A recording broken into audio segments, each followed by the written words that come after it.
tonight. Spies emerged, friendships were tested, and we got to see an almost threesome. Plus, we have a very special guest tonight, so take your seats because class is in session. You're tuned in to AfterBuzz TV, the ESPN of TV talk. Now, let the buzz begin. Hey there, AfterBuzzers! Thank you so much for tuning into the Deadly Class After Show. Tonight, we are talking Episode 8, The Clampdown. I'm Veronica Valencia, and of course, joining me to my left, we have... Raiven French. Stephen Lemieux. And Angelica Trae. And of course, he is King's Dominion 1 and only pacifist. Joining us live in studio tonight, we have Luke Tennie. Yeah. What's up, what's up, what's up? Thank you so much for having me. Oh, honestly, thank you for joining us tonight. We always really appreciate when you take time out of your schedule to come and sit down and talk the show that you're working on so hard on for. So thank you for joining us. Glad to be here. And coming up later in the show, we will be talking about all of the stuff that's going down in the Clampdown. We'll be talking about Lynn and Marcus and that weird manipulation thing. We'll also be talking about Saya and Maria's friendship. But before we get into any of that, guys, what was our overall thoughts on tonight's episode? Oh, man. Okay. Agreed. Yeah. No, tonight was intense. There was a lot of tensions rising. I feel like these tensions, they started, they keep on going. It's been getting more and more just crazy. And I think we're just building up towards the end of this season. And I'm so excited. And I don't know, it was really good to feel like to see Marcus come clean this episode. You know, everyone just kind of lay everything out. So that's something, I guess, good that came out of this. But otherwise, tension. Oh, yeah. I'm just really glad that I found a show that I can connect with. In terms of, you know, it's not very often that you see a school that has staff that are just as incompetent as I grew up with. And I'm just really all in. Because you can really start seeing the realism within, like, it being a school just with murder. You know, it's still a normal school. There's friends that end each other over boyfriends. And, you know, everyone had that kid in class that got his throat cut. Like, You know, normal stuff. yeah, superlatives of murder. It was great. General, high But school stuff, yeah. I like that we're starting to see kind of where this finale is kind of headed. I don't know if it's going to be with graduation or with Chester, but I like that we're getting two sides for the faculty. We know more about Gao now. We know more about her kind of control plays over Lynn and how she's trying to manipulate the situation, gain control over everyone in the school. So I'm just kind of excited to see how Lynn's going to fire back now that he's got finally Luke's trust. Marcus's trust. Why did I say Luke? Because I'm here. Oh, hi. Yes. It's good. Were you here before? Just got here. Got it. Okay. Okay. It's magic. I like this episode. It is just from the past two episodes and everything being so explosive. This felt a little more chill in the behaviors, but still explosive in the information that we received. I didn't expect to be surprised, like Marcus telling the truth. I didn't expect that. Gal, you guys know how I feel about Gal. She be tripping. She's taking the place. It was you at first, Willie. I'm sorry. So sorry. Namaste. She works at Urban Home. But now it's Gal, but still being surprised by everything and feeling like I cannot predict anything is kind of cool. I'm liking that aspect of it because it's difficult for me to feel like I know what's going to happen and just relax in the episode. It's always something surprising. So Yeah. I'm liking that. Yeah, I have to say, I love the way you put it, Raiven, and that the personalities and kind of the characters were chill this episode, but the information was explosive, and I love how that was put because it's true. The last couple episodes have been very action-packed, a lot of craziness going on, and I like the fact that this episode took time to kind of finally try and have people resolve all the questions that they had, you know, the reveals, and trying to figure out, okay, our secret's gonna be revealed? Are they gonna get it out of me? And I like the fact that we finally got that this episode. Luke, what was it like filming this specific episode? This one was fun. I remember I had a lot of fun because I got to work with somebody who I never got to work with, which was Sean, who plays Victor. So we only had like one interaction, but we were in the same room. And it was a really cool day on set. We all really collaborated on how the mood of our one little Clampdown room would feel. And it was, well, most days on set are fun, but it was a particularly trying time for Willie because this is one of the first times we see him being truly honest with Marcus. And it was new. So Amy and I had to really explore how Willie would let that truth out, how he would kind of let the tiger out of the cage on Marcus. And it was interesting because the first time you see it, it's very explosive, and the second time it's with passivity, with that comic book. He's being real passive-aggressive, which is a new side of him. But I really enjoyed being able to go through all the colors there and also just watching everybody's work. Yeah, I dig our show, man. Like, I like it. Meaning, if I wasn't on it, I'd want to watch it, which is pretty cool to say. Just genuinely. Like, I think it's a good show, and I'm proud of it, and I'm proud of my team. And you get the best of both worlds. You get to watch it, and you're on it. Yeah, that's kind of cool, too, you know? It's a good group of people. I really like them.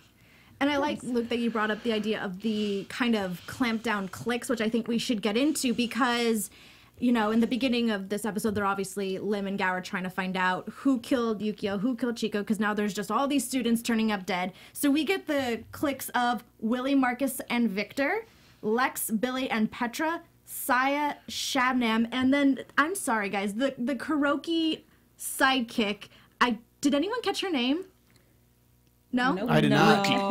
Her name is Ruki. Ruki. She is Saya's Juan to Maria's Juan. You know, Got it. That's Got who it. she is, yeah. Got it. So like her second in command, kind of. Great. And so then we also have Maria, Brandy, and Juan. Was there any one specific clique that stand out as like, oh, this is going to be funny or this is going to be bad? I mean, I think everyone just off the bat knew that putting Petra and Billy in a room together was going to be interesting. Yeah. With Lex. Oh my man. god. Oh, what a troublemaker. And then any room with Brandy in it is going to be a little chaotic, to say the least. So Yeah, She's a because twist. Brandy doesn't speak Mexican. right. Yeah. But Saya sounds the same. Yeah. But I mean, it's interesting because each room had a spy that we basically find out at the end of the episode. We find out that the spies are Shabnam, Brandy, and Victor. Yeah. So they're all just collecting information. Right. Are we to assume that Gao planned that? The monks were sent to put specific people together? Yes. Or at least put a spy in each room? But see, I mean, I can totally see how that's an idea, but I feel like that's also just partially luck of how people were already clumped up together to kind of be forced into rooms. But, like, the only reason I disagree with that is because when it was kind of like, grab people as they are, but then as soon as people tried to run somewhere else, it's like, no, they made right. sure they were going in that specific room. You see it the most with Marcus. It's like, no, we're going to put Marcus with Luke and Victor. Victor, yeah. So it's like, I don't know. I feel like it was a lot all planned, and it started again with Gal having Marcus's notebook and having Shabnam already spying on him. I think this created the conspiracy. Yeah, she's too through the school, calculating and intelligent at what she does. I feel like it would be even the lunch thing, even waiting to see that out. I feel like she was definitely very did plotting. it intentionally. Yeah, she was all, you will eat in shifts, and conveniently, Marcus, Willie, and Victor weren't in that shift, but Maria, her entire crew, and Saya and her entire crew happened to be in that shift. Right. Yeah, that's fair. I think that's a good assumption. I actually hadn't even thought about that. You know, I was doing the show. I was like, oh, this is wonderfully convenient. But, like, nah, you're right. I mean, Seeing it together. Marcus down. was tied to a chair at that moment. So he wasn't That's true, going yeah. anywhere. Yeah. He wasn't eating lunch. He was eating a stick for lunch right Right. then. Yeah. It's funny, Stephen, how you brought up in the beginning of how the adults in the show are kind of clueless. But I feel like Gao is very competent and very aware of kind of what's going on, more so than Lin. I don't know, would anyone disagree? Gao sees all. I feel like Gao is definitely orchestrating some things behind the scenes, with in particular regards to even just with Lin, top tier all the way down to the bottom here. Yeah. Yeah, in the comic, Gao actually does not exist. Well, I mean, it's fair to assume that the guild is there. We see that kind of energy looming over Lin, kind of things he has to do, things he must do, because he's part of an association. But in the TV show, we have time to unpack, as Rick says. And now we have a face to go with the guild and this industry, this administration, this whole council. And I think it's pretty safe to say that Lynn knew what would have to happen. But as Gal puts it, which I loved, she said, you don't know what it's like to lose a kid. And he doesn't. He does not know. He's a good actor.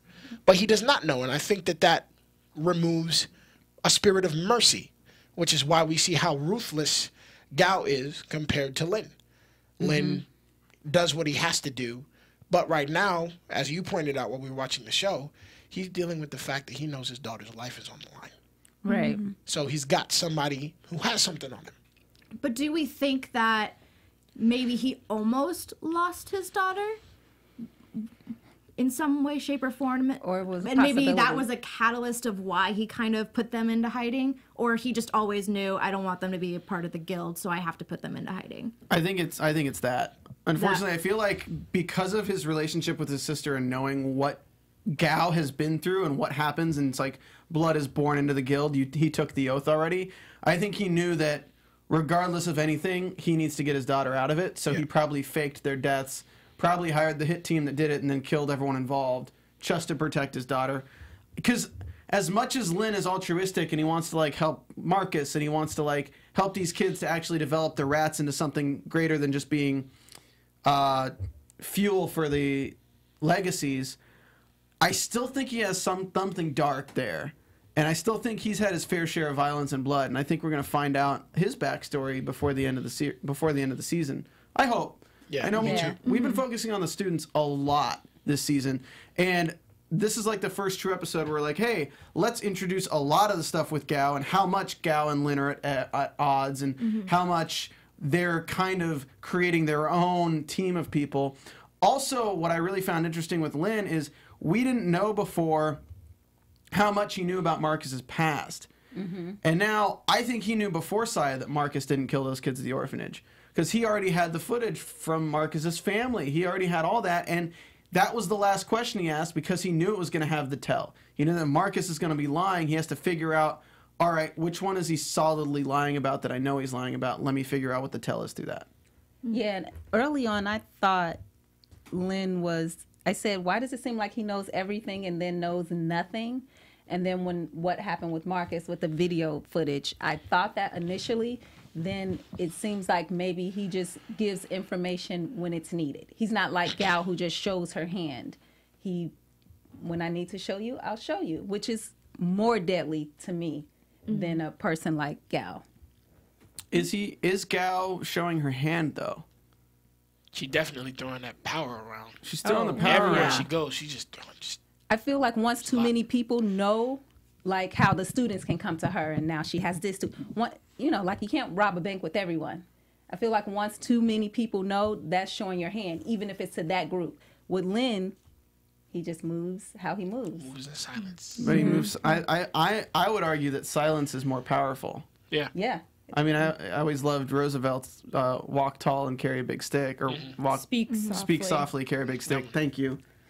History major here. Yeah. What? No. I just love Teddy. So I wager that I'd say bets are 3-1 against Gao right now. I'd say Lynn has a really good upper hand because the rats are unpredictable. And if there's anything we knew about high school, I don't know if you guys went to high school, but a lot of teachers acted like they knew everything, but And they didn't. we knew who was selling the dope and who was doing everything that the teachers didn't know, and they still didn't find out. Because what's the #1 rule of King's Dominion?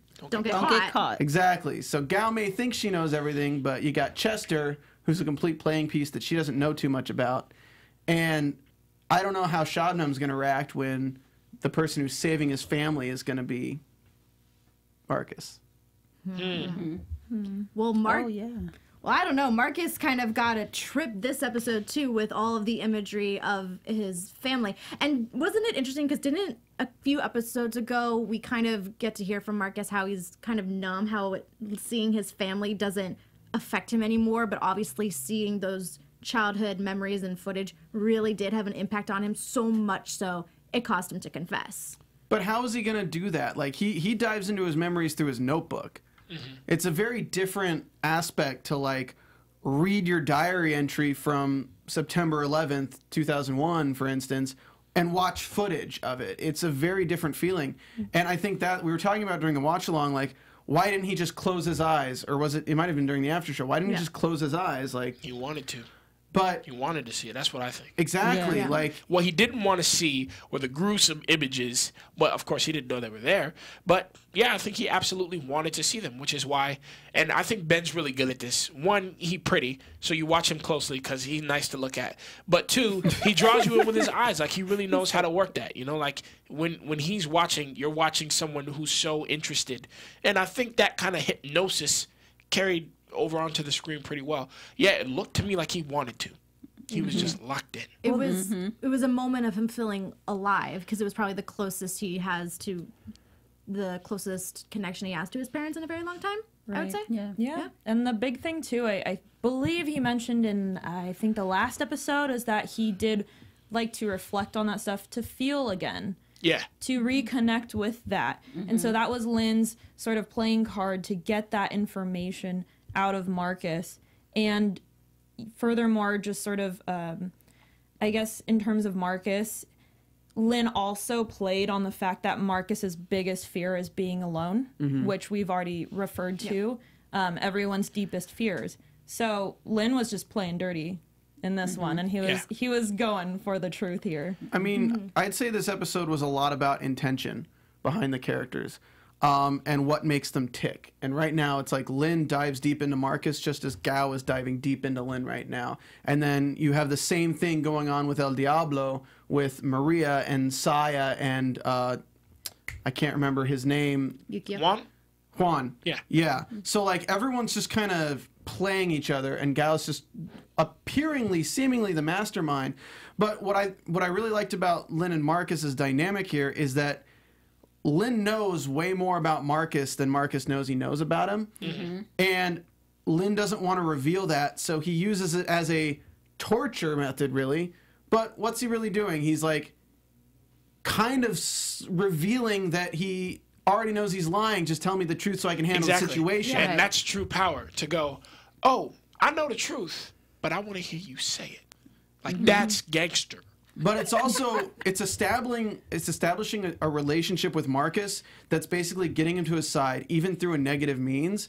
That if Lynn follows through on protecting Marcus after this, Marcus knows, okay, he has my back. What I found interesting about this scene too was Lynn's threats to Marcus. As Angelica put it, you know, we know that Marcus's biggest fear is being alone, and he kept threatening him, if you don't tell me the truth, if you don't tell me the truth, I'm gonna take you out of King's Dominion, you're gonna lose your girlfriend, you're gonna lose your friends.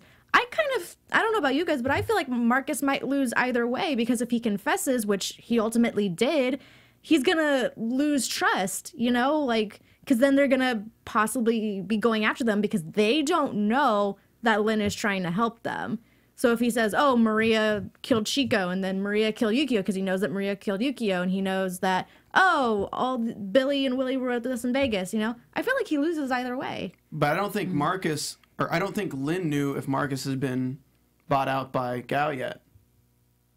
Because, like, again, does Marcus care about King's Dominion or not? That was the only leverage that Lynn had on him in that scene. He couldn't kill him. He couldn't do anything to him aside from threaten him to lose King's Dominion. So it did two things for Lynn. It proved to Lynn that Marcus gives a shit about King's Dominion, and it proved to Lynn that Marcus hadn't told Gao.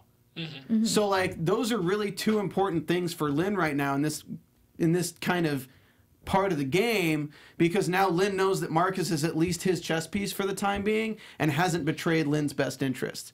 I also think it's cool because, like, when you're in a position of like leadership, as Lynn's trying to be with these students, you can't handle a situation with half the information and have it turn out okay. And that's what Gao's trying to do, because we don't know what Maria told Gao. Gao knows half information and only what's been picked up in these vague conversations from the lock-in rooms. But, like, for my sake, if anyone makes a mistake, I just want to know if they made a mistake, not to punish them, but because when somebody makes a mistake, you need to know how to handle it. Because nothing's worse than somebody saying, hey, this is what happened, and them lying, and you working off that information, and it just ruins everything. So I think it's a great thing that Marcus narked. And I think it's going to get Lynn on their side, and the rats are going to know they can trust Lynn because Marcus can bring this out as a trump card when Lynn's like literally giving them a door to life or a door to death, and nobody trusts him. Lynn already is on their side with the lie that he told El Diablo. Yeah, exactly. You know? But the rats don't know that. They have no idea, and that's the weird and cool thing about Lynn. Like he just gangster, bro. Like he just got it. like we have him in the prior episode. I forgot what the Holy Ghost asked him. Holy Ghost, tall, skinny dude. I think you said you was feeling the one who had the conversation with Maria. Yeah. Creepy dude, right? Yeah. He asked him. He was like, "Have you ever seen like a man's skin ripped off or something?" And Lynn's like, "What's good? I have." Or So- no, getting eaten by pigs. Pigs, yes, That- yes. And he's like, of course I And he's have. like, well, yeah.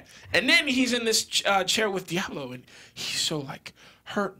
He's so vulnerable. I Yes. lost a child too. And then Gangster just walks up, gets out of there. He good. Puts on his cap. He baller. Like Lynn is just and Benedict Wong, bro. Like he's so good, bro. He's so good at what he does, man. I'm trying to work with that man more. Like if I could work with anybody in the cast more, it'd be him. One, because you want to get better. You work with the greats, but also like I ain't working with him that much, and I'm trying to do that. Well, speaking of people you work with a lot, obviously Benjamin Wadsworth, who plays Marcus, He takes a and kick I out. would love to kind of get into their whole friendship, which we got to see a little bit of, and you had brought up earlier. But before we get into that, everyone, Stephen has a very special announcement. Cannonball! Sorry, guys. I just have to quote Anchorman when I have the opportunity. But, guys, thank you so much for making us the ESPN of TV Talk and continuing to let us grow. But we need your help because these videos don't pay for nothing, but we can still get them seen by lots of people and get the fandom together because that's what we got to do. And Benjamin Wadsworth, I think it's the real one in the chat, saying that Luke's the best hype man. So, like, Luke, you got to tell these people to hit that thumbs up and subscribe. Like, I need your help. If you're watching, why not hit it? You're watching. If you like it, why not say you do? Because you're watching it.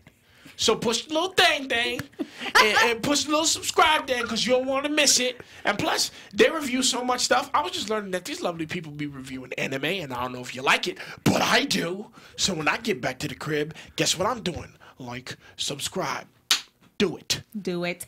Do Perfect. it. Do it. Thanks, guys. Yes, thank you. We also have some fan shout-outs that Veronica has so cleverly, with her great handwriting, Yeah. It really is impeccable. It's impeccable. It's fantastic. It's fantastic. She's a better handwriter than an assassin, as far as I know. That's good I in mean- this world. Or that's Yeah. the Yeah, sign King's of the Dominion, assassin. you lose your Not life so much. unless you're good with the pencil. I feel like Brandy's probably like a calligraphy artist or something like that. it would be her. It's her like side would, thing. yeah. Her side But it's hustle. all racist bullshit that she's Yeah. doing. Exactly. calligraphy. Shout out to Starcloak, Jan Obi, CR Torres 605, Rafael Venegas, and Javier Quintiana and Audrey Villafranca. Thank you so much for commenting on all our videos and being Thank fans you, of the everyone.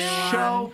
And guys, we only have like 2 iTunes reviews. Like we have reviews, we don't have comments on iTunes. So, like go to iTunes, leave us 5 stars, leave us a comment, helps us out, keeps us searchable, Do it. keeps the show going with the wheels on the tracks. Round It and keep- round, round and It round. keeps Willie with Gabrielle. Can we? Not gonna Can lie. we talk about that? Yes, I'm not Let's. gonna lie. Poor So Gabrielle. okay, we are very torn on this panel. Some of us want them to be endgame and live happily ever after, Steven. And all of us, and the rest of us are kind of like, we think it's dangerous. What do you think, what is your take as Luke on Willie and Gabrielle's relationship? Cute or dangerous? Well, let me first ask y'all a question. What danger is it that you see? It would be the sense of that she, as far as we know, is someone who is normal in society, and Willie is an assassin at King's Dominion. So there's going to be so many times where he has to kind of leave, and she's never going to know because he can't necessarily tell her. Otherwise, that would put her in danger. And him as well. Right. Okay, great. Now that I know that. Or someone sent her to. Yeah, be a that's what danger I've to been you. hearing that I was truly surprised to hear. I did not know that people suspected her of being like some sort of threat with the families and all of that stuff. But nah, like she chill. I think really that he likes this girl and she provides an escape because especially coming after Vegas, Willie's ashamed. He has been torn open and all of his pacifist insides exposed. Everybody knows. Everybody, even if he didn't explicitly say it, they know They know he doesn't have it. He doesn't have what it takes, even though he might be capable. And that's something I talked with the directors and stuff about. Willie is capable. How else would he be passing his classes? Why else would he line up a shot in the pilot if he couldn't take it? So he knows how to work with these weapons. He knows how to use his body. He's a big dude. But he doesn't have what it takes to finish the job. And I think his dishonesty and his facade is what's going to cause the discourse between him and Gabrielle. Gabrielle, off the bat, is somebody who's extremely honest. In the comic shop, she immediately says to him, oh, I just only started talking about Superman to get you talking. I'm here to buy Watchmen. Like, she's explicitly honest. And then you have Willie, who is a professional liar. That's what he does to survive.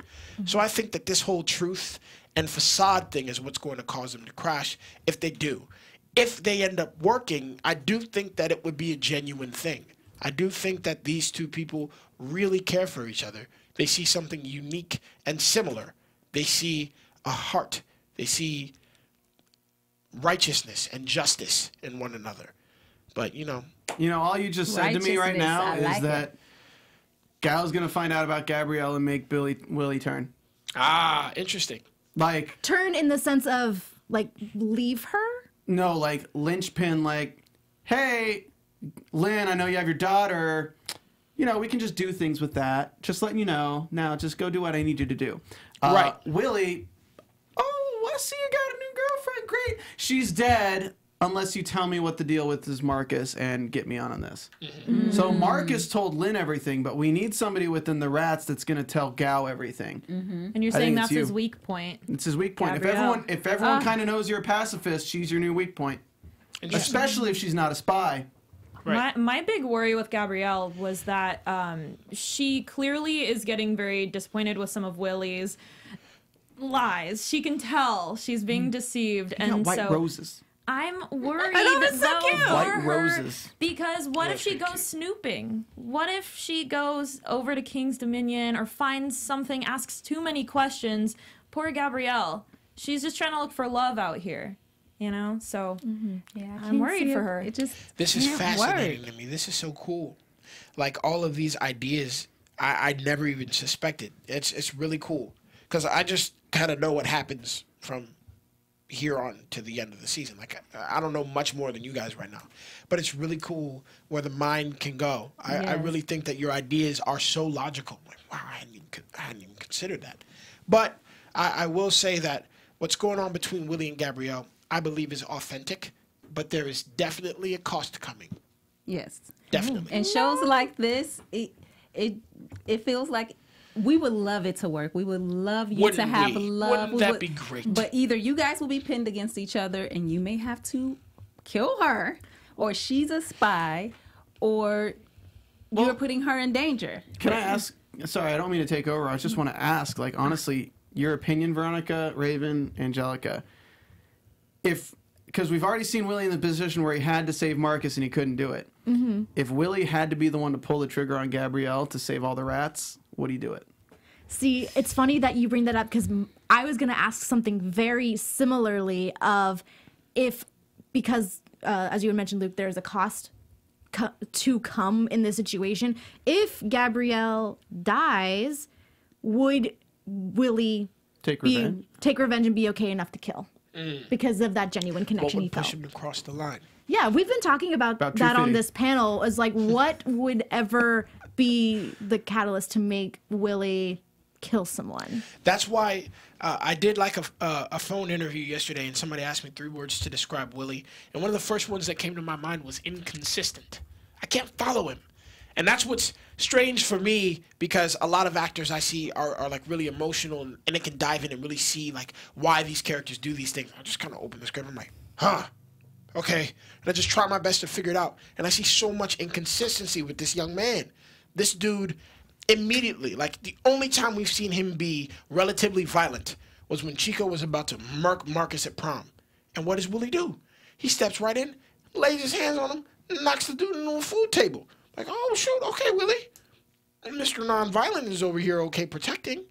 But when it's drawn to the extreme and his boy is bleeding out, getting kicked in the face next to a dumpster, and he has a gun, He can't pull the trigger. I'm like, bro, shoot him in the kneecaps. Right? Do something. Shoot his hand. Pop his patellas off. Something. Like, let's get clever with it. But nah, he shuts down. And I'm like, what's the deal with this dude? It's the gun. So it's violence. It's the gun, It's yeah. The gun violence. It's not just death. It's violence in general. That's the thing with Willie. He's not Spider-Man. He's not Superman, who will knock you out, but they won't kill you.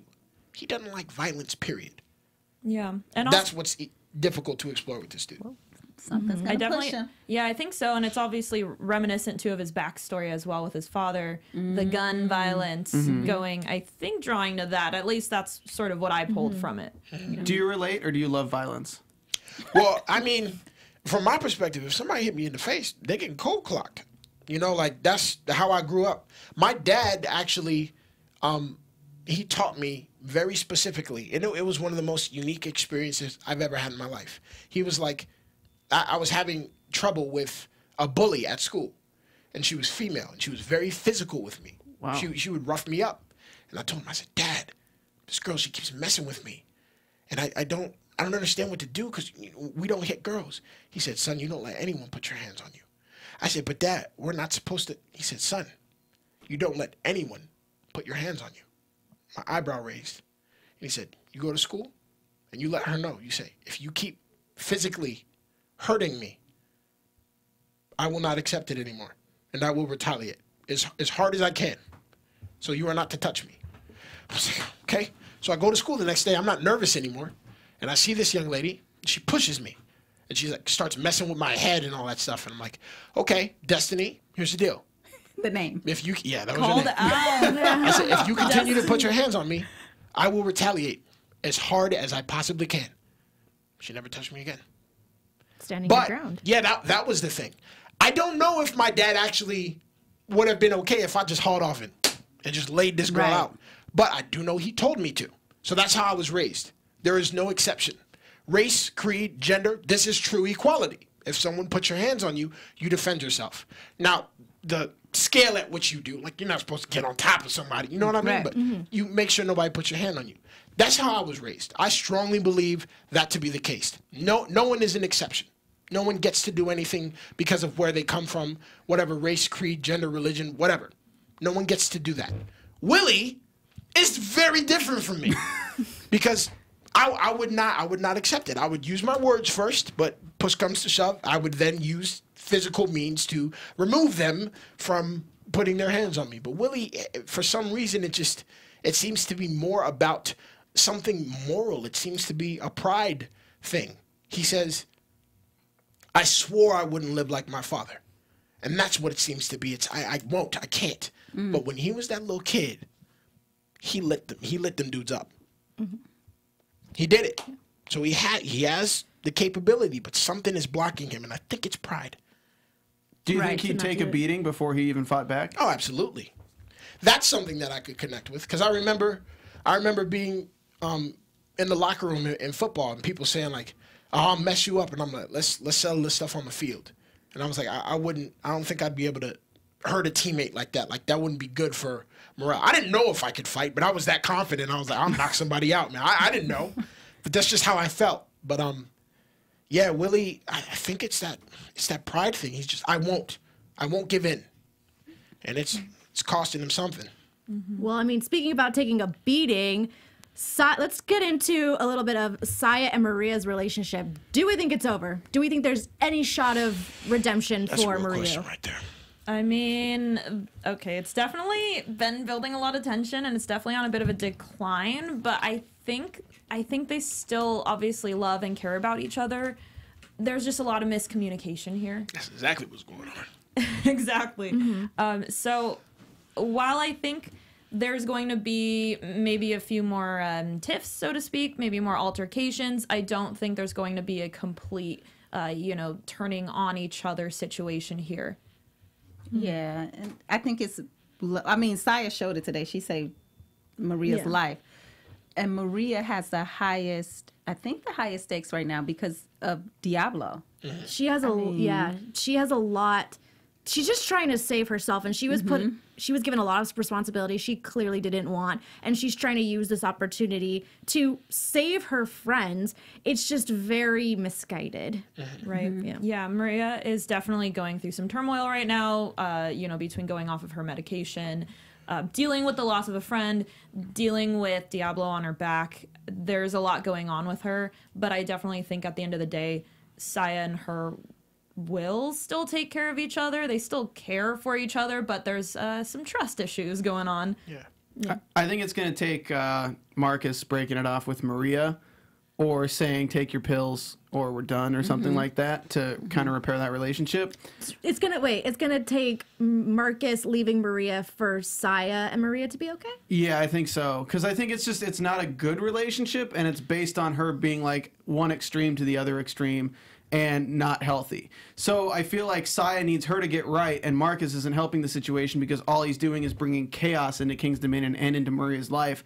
I think we're kind of teeing it up to have a huge showdown with Chester next episode, graduation on the finale, and then I think there's going to be a tease for next season being El Diablo finding out like some kind of hint about Maria and Chico, because I feel like that's kind of, I don't see them killing David Zayas' character off or getting rid of Diablo so quickly. I feel like because it's been such a B plot, it's about to be risen to an A plot for next season.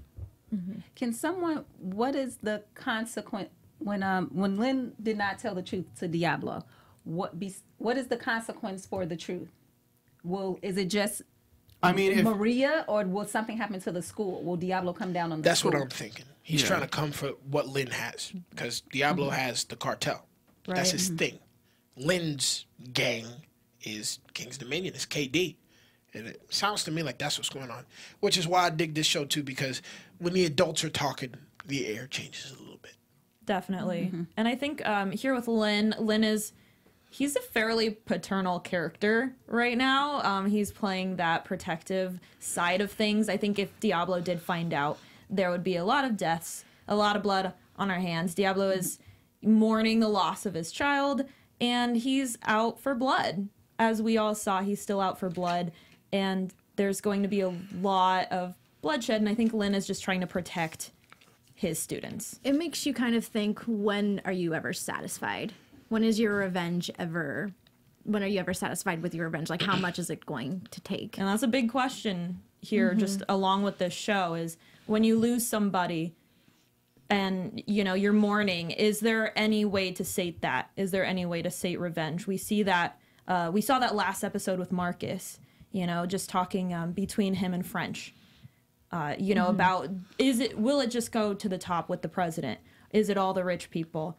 You know, where do you stop? Where does that darkness end? And what's the difference between, you know, being noble and just being a psychopath? I think that's the discussion in a lot of shows today. I was just watching The Punisher. I'm almost done. I'm like 2 episodes from being done. But I think the answer is something that I learned from one of my favorite shows, Naruto. And this is a character... Believe it! My dog. This is a character who I think figured it out. And what he said is, we have to break the cycle of hatred. And one of the biggest fights he had, this dude eradicated everyone that he loves. Everyone. And he fought him, and he has him on the ropes. He goes, I will not destroy you. The cycle of hatred must be broken. That means somebody who has had something evil done to them must not retaliate. Otherwise, you get the Capulets and the Montagues. You get this. You get gang wars. Someone has to stop the cycle of hatred. Yeah. Real quick, because we're running out of time, just this threesome that kind of kept coming in as comedy throughout the episode between Lex, Petra, and Billy. Yay or nay? Real quick. Can we play a game? Of? What would you name this porn video? if it's the Lucas. Name of your sex tape. Yeah, what's the name of your sex tape? What's the name of your sex for this tape? threesome? Deadly ass. And on that note, I think we should go into some predictions for next week's episode. Oh, man. And now, your AfterBuzz TV predictions. Let's get the crystal ball out. Right? Yeah. Luke, what do you think's going to happen? No, I'm just kidding. Well, I know what's going to happen, so I'm not telling. I definitely, so we kind of got this set up towards the end of the episode. We're going to see some, I guess, hammers coming down along with Gal, because we saw both the lovely, lovely couple over here that I don't know if you guys are shipping this, but Maria and Marcus are both brought to the top to Gal right now. So we're going to see some consequences, I think, between them. Maria just being, what did Gal call her? Cancer? Yeah. And Marcus just being called out. So there's going to be a bit of a spotlight on these characters. And then also with Chester, it's going to get real crazy. Mm-hmm. Yeah. I think Willie kills somebody. Ooh. Anything's possible. I think Willie is going to kill someone as well. I think Lynn's daughter is going to enter as a chess piece because Gal talks about her a lot and dangles her. And yeah, that's all I think right now. I mean, I think next episode is just going to be a big showdown. Who knows what's going to happen? Who knows who's going to die? We've seen a lot of death in this point. So it's just, who knows what will happen? I guess we'll just have to wait until next week to watch, right? Right. Yeah. Yes. Any final words, Luke? Thanks so much, guys. I had a lot of fun today. Yeah. Thank you. Great. Thanks for coming in. Yeah. It's been a Oh my blast. god, 2 punks get punked. Blue balls times 2. Yes. Frosted tips. Those are the That's all I scene have. suggestions. That's all we have. That's great. Thanks Well, for those, Eric. That is unfortunately all the time that we have tonight. I wish we could keep going with Name the Sex Tape, but Threesome. threesome. Thank you. Yes, I like it. Angelica, where can the fans find you on social media?